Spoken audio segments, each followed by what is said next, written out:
we back.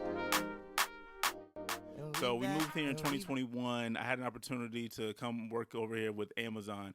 And one of the things that we fasted on was for us to even take that decision. Mind you, months prior to that decision, we were in Danville at her parents' house saying, man, we do the same thing over and over again. Right? We live within this 10-mile radius. We go to church in these different places. We go to the grocery store. We literally operate our entire life within this 10-mile radius. And we kept looking at each other. Are we really maximizing what God has for us? Are we reaching our potential? Because we're kind of limiting ourselves, right? So fast forward that after that conversation, I get a call from a couple of recruiters from Amazon, specifically AWS. And, we interview, go through the process. And then once again, I'm giving you the abbreviated version. Interview, go through the process. And then they said, hey, look, you could either come to the West Coast or you could work out of our East Coast office. Mind you, everything on paper makes sense for us to work on the East Coast office. Everything, our family, our friends. At the time, we just bought a rental property. We were gearing up to buy another rental property. Everything made sense. We were, starting to make new connections with, different city officials and so on and so forth. We were embedded. East Coast made sense to us, right? In fact, so much so that I was like, man, look, I'm making West Coast tech money, but living on the East Coast, that's a come up. So I'm going through all these different things. But before we made the final decision, I told the recruiter, well, let me get with my wife so we could really sit down and talk about this. So before we gave them the final decision, we decided to fast because we didn't know exactly what the next steps were.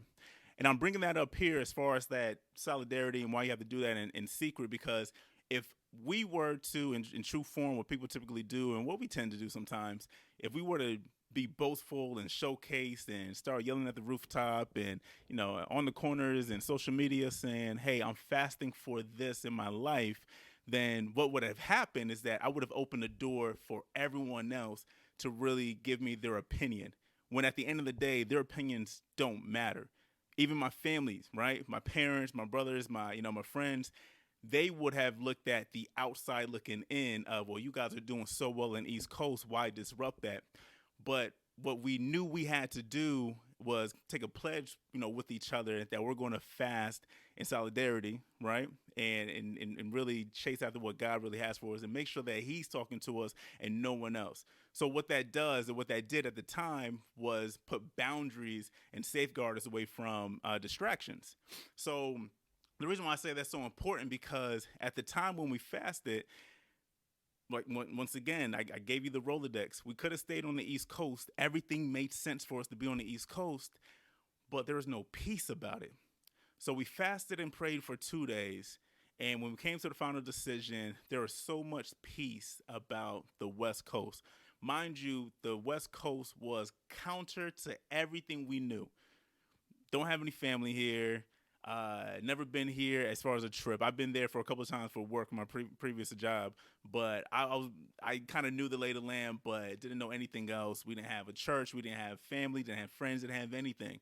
But when we talked about after the fast, when we talked about staying on the East Coast, there was no peace. We were actually anxious about it for some reason. Like we couldn't settle on the decision of staying on the East Coast. So we ended up moving to the West Coast, and things are starting to unravel as far as why we feel as though God brought us to the West Coast. But that wouldn't have been clear if I was out there on social media, or even my wife was out there on social media saying, hey, look, this is what we're fasting for. Pray with us, right? As we we do. Let's have this corporate prayer that everybody automatically goes into. It wouldn't have been God's decision or God's guidance at the end of the day. It would have been our guidance. It would have been others, our family, our friends, and so on and so forth, whose journey is completely different than our journey. So that's a personal lesson that I've learned as far as why you should follow the principles when it comes to fasting in secret, right? In order for you to really understand what God has for you. So that's it, man, in a nutshell. I'm praying that I'm closing this out. Once again, I had no intention of making this a 3-part series, but hey, I surrendered, and here it is. I pray that this blesses you. I pray that, there's other conversations that you guys are having amongst your friends. If you do choose to fast with someone, make sure that's someone that's going to empower you and someone that is worth doing that too. You can't fast with everyone. All right?